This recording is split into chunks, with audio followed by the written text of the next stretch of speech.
mind, please do. So let's get going. I will ask maybe Aneta and Matt, why do you guys feel like we can create community on Substack now more than ever? Netta, you want to take that, or you want me to jump in? Yeah, sorry, I had myself muted so everyone could hear each other well. I think one of the biggest things when creating community is making it feel genuine, because everybody's has social media, different platforms, and there's always something to sell on there. And I think that's great to a certain extent. But I think what people are really searching for with online communities is like those genuine connections. So authenticity is something that I really love and I really enjoy about Substack, is that everybody is so authentic.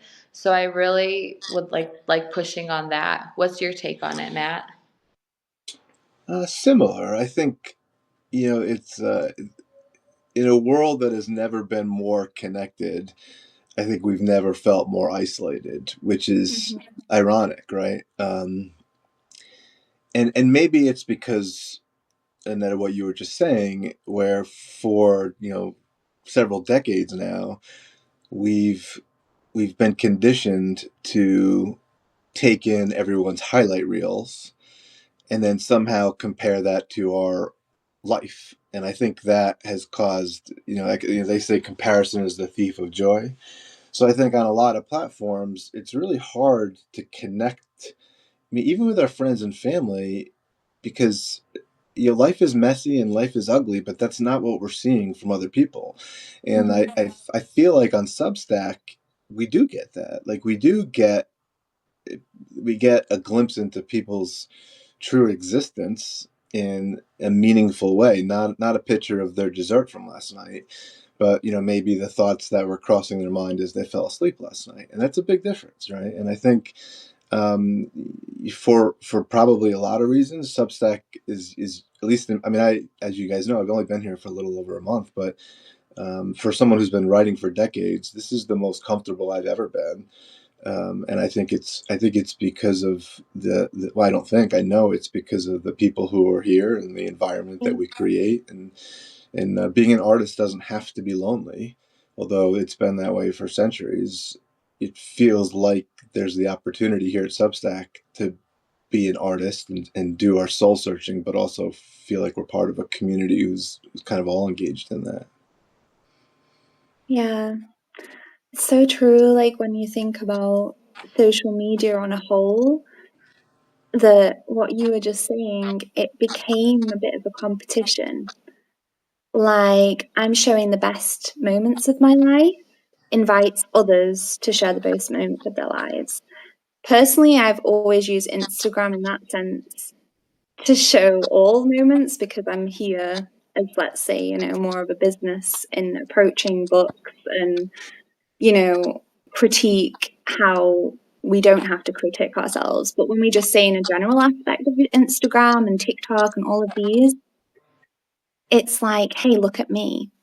And now it's so refreshing that on Substack, it's like, you just said, Matt, hey, look at me before I go to sleep, or hey, look at me after a shit day, but I'm still here and showing up, like it's so refreshing that there's now finally, I feel, a platform. I can only resonate with what you were just saying, like with writing, because I've been on Medium too, where I didn't feel this.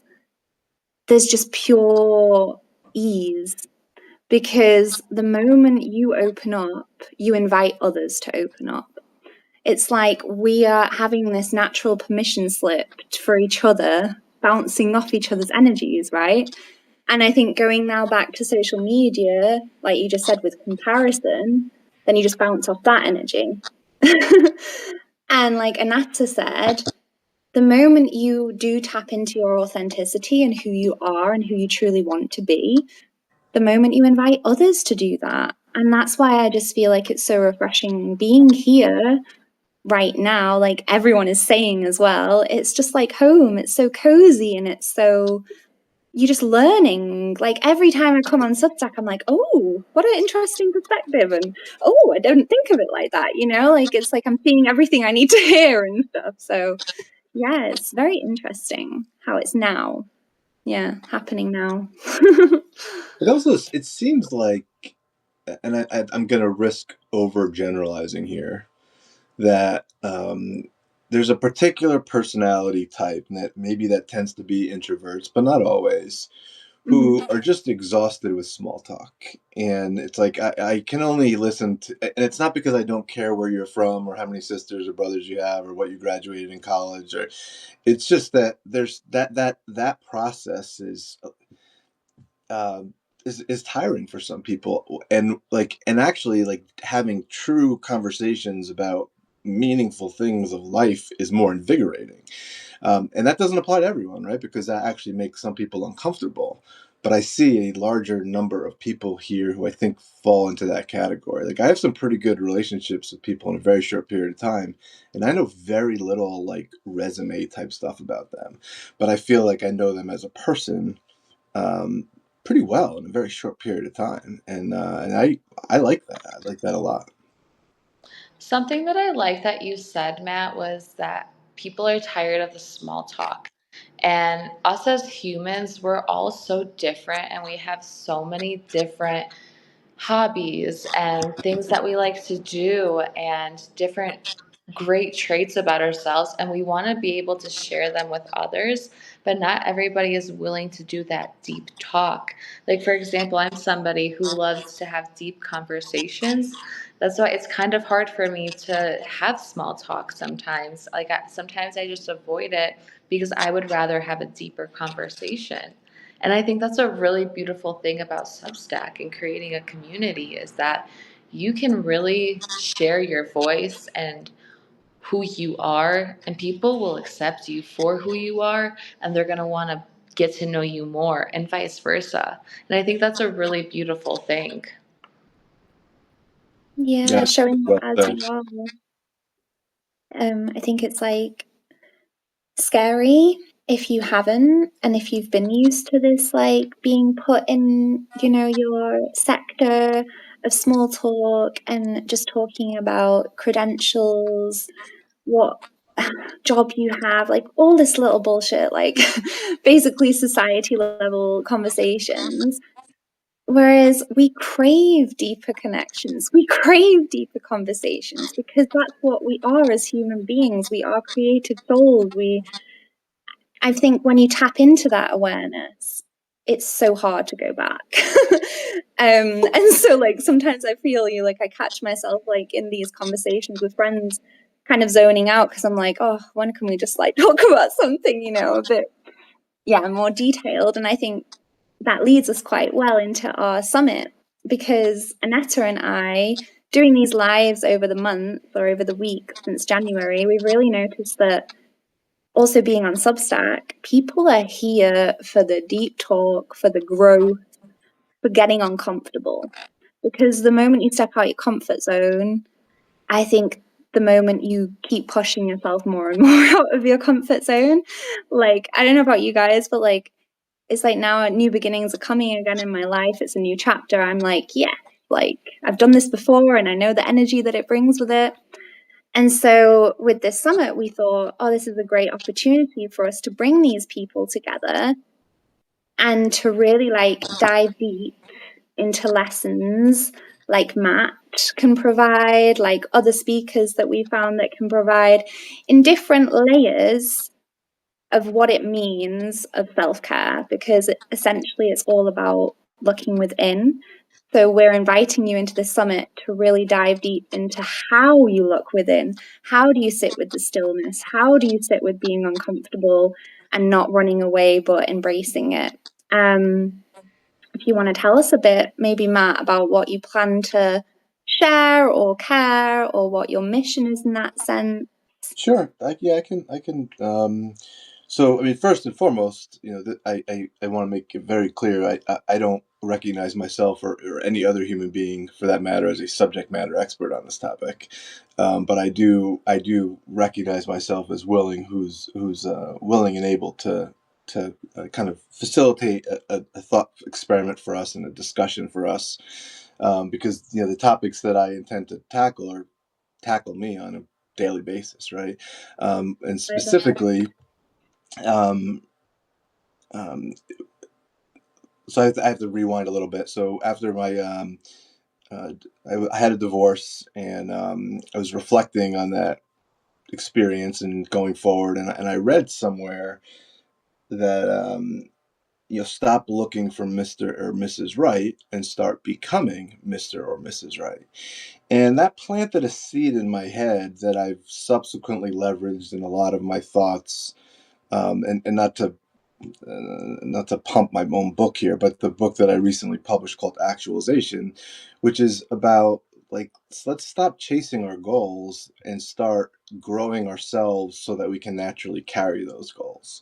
Right? I think, like, a lot of the things that I don't think our goals tend to be proxies for the type of people that we want to become, not the thing itself, right? And so there's nothing stopping us from just growing into the people who would naturally attract those types of goals, or whatever the specific thing that we're. So it's almost like, instead of chasing the world, or our goals through a world, it's about turning the camera inside of ourselves, or inwards, and saying, what work do I have to do? And usually, not I just again, it's just one person's opinion. Usually, the work that we have to do centers around alignment, right? Like, so the aligning who we are and who we want to be, and do our actions consistent with those? Because when I really spend some time with myself, um, I find a lot of incongruencies when I really think about, what do I believe, what do I hold dear, what do I believe my purpose in this world is, and then I compare that to my day-to-day actions.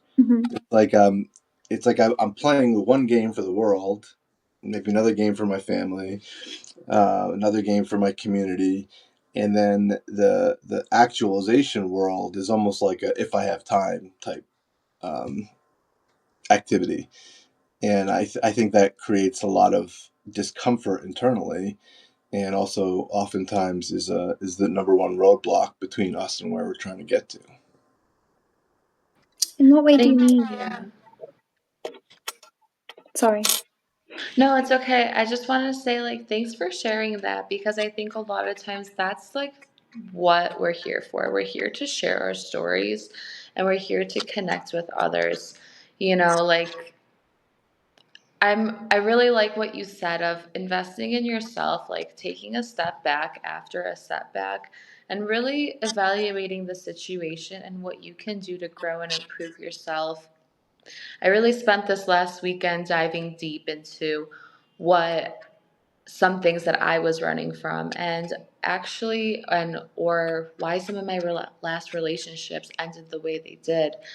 And I can relate with you, Matt, on a couple different levels, believe it or not. But I went through a divorce myself too. And one of the biggest lessons that I learned after is you cannot go chase fulfillment in people, places, or things.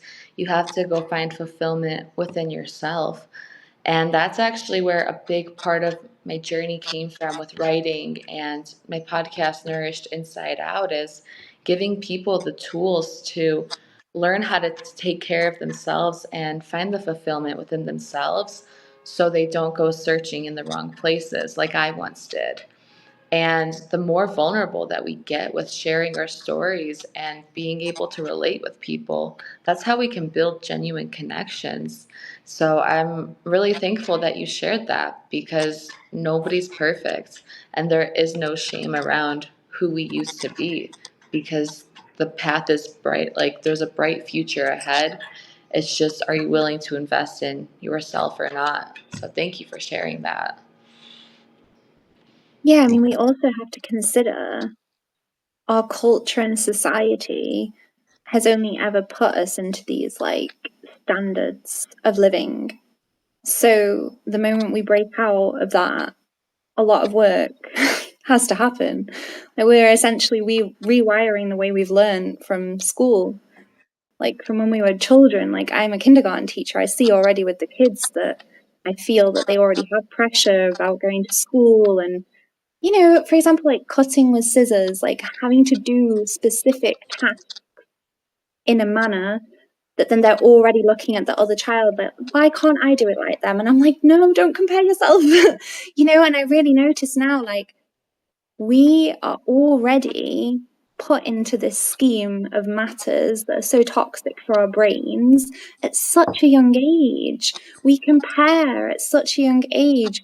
We already like determine our self-worth on how well we do in school, you know, like on so many things like this where I'm like, wow, like it's a whole layer, like just layer on top of layers that we have to just really then like take time, treat ourselves with grace, which I am funnily enough learning now more than ever, forgiving ourselves, you know, like so many layers that we have to tackle that society has like basically built us like robots.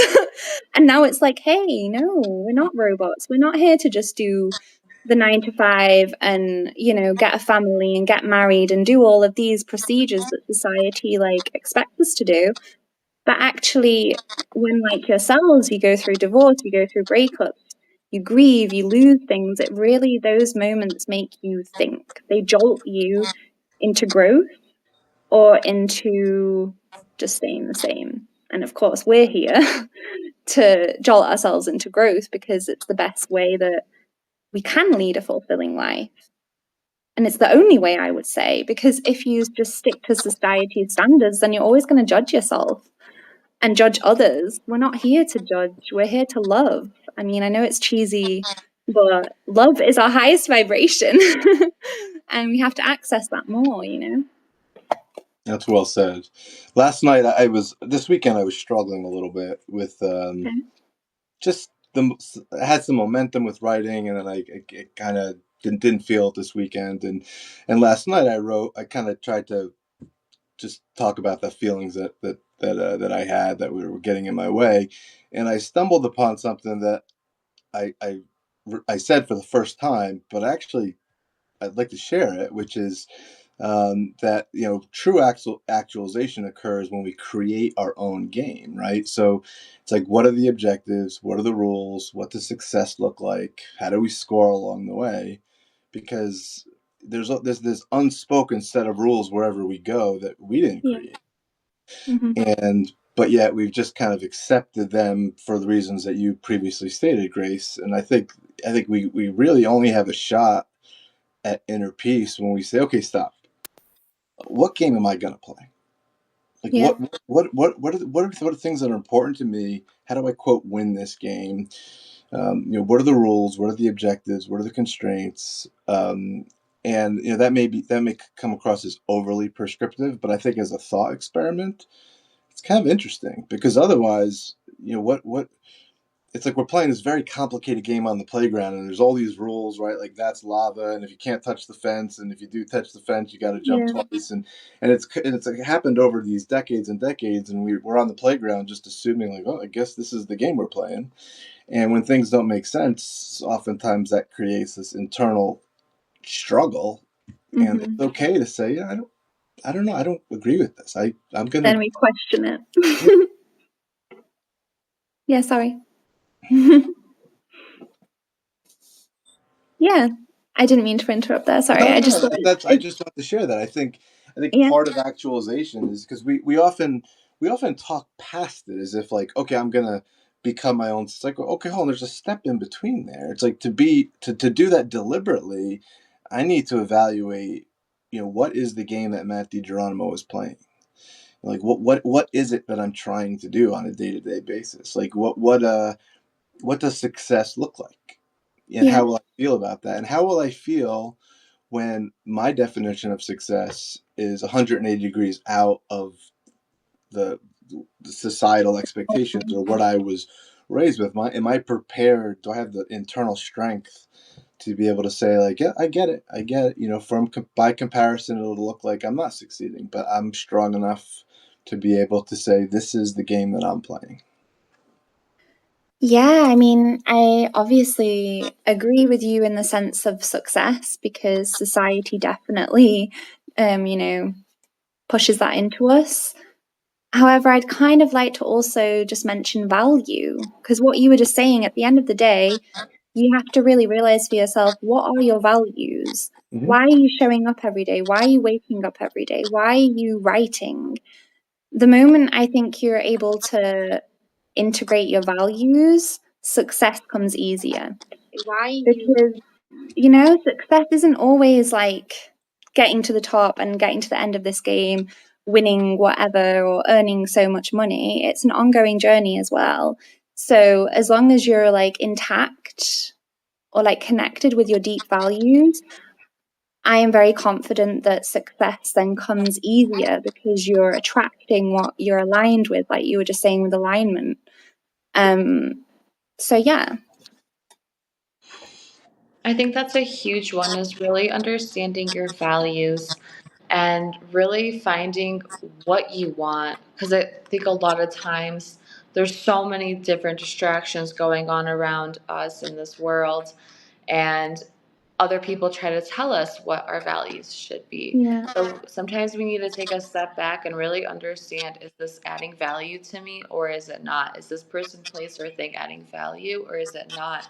And I heard this quote a couple of weeks ago, and it said, if you believe something and you can't explain why you believe it, then it's not your belief and it's somebody else's. And that just kind of hit home for me, because it really shows the importance of being conscious of your unconscious thoughts. If you have thoughts that you're not conscious of and you're just letting them dictate your mind, then it's going to dictate your thoughts, your actions, your values. And it's just really learning to be conscious of the unconscious thoughts and knowing why you believe what you believe. If you believe that it's normal for example, someone to work a 9 to 5 Monday through Friday, and that's how life should be, and build a life around that, that's great. But maybe somebody else has values of being an entrepreneur and working random hours. That's a belief, but you have to understand why. You have to understand why you believe that. And I think that's such a valuable thing as well.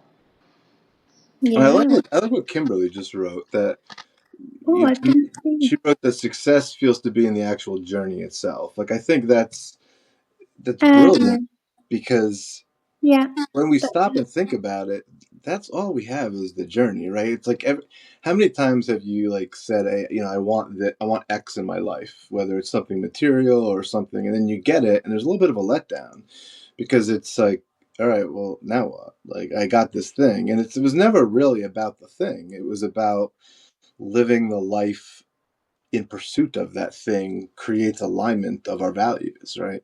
And so that's really hard I know it's hard for me to do, because it's the middle part is the part we never see in movies, right? It's the day in, day out. Like, we see the hero, we see a conflict, and then about 20 minutes of strategy, tactics, and somehow the hero overcomes the conflict and wins life. But that's not our story, right? Our stories are like living a life day in and day out, over and over and over again, and alignment and sort of internal integrity, to me, makes the journey the most fulfilling. And if we sacrifice those because we think, well, but I'm only doing this because I want that thing at the end. It's been my experience that there's going to be a letdown when you get there. Expectations. Yeah. Yeah, and it's so true, because success is basically daily actions. Success is rated on how you use your time to the best of your ability. Success is not just like waiting until the end goal and then, like you said, Matt, feeling a bit of disappointment, because then you're like, oh, that's it. What's the next goal? It's Right. like consumerism in a way, but more with your mentality, because you're just always chasing. And that's obviously also another thing that society has led us to believe is basically what life should be based on. But it's not. It's like success is really like being able to wake up in the morning and have a grateful heart even when you're breaking inside. You know, success is making yourself dinner even if you don't really feel like it, because you have to make dinner for yourself and not for you and your partner, which you have been doing for 3.5 years. You know, like it's these little things where I just keep saying to myself, wow, I am succeeding in so many ways, showing up for myself every day. And like you said, Matt, that's really more important than the end goal or the success rate at this game that we're playing. The momentum and the middle part is the best part, because that's life. You're living it every day and you're showing up every day as you are. So this was lovely, a lovely chat that's gone very quick, and we're so grateful at how many people have turned up. Thank you so much. Yeah, exactly, Candy, for getting to sit in gratitude. Always ground yourself in gratitude every morning, every part of the day, wherever you're feeling low. Like, it's honestly the way I find my flow, foundation of gratitude.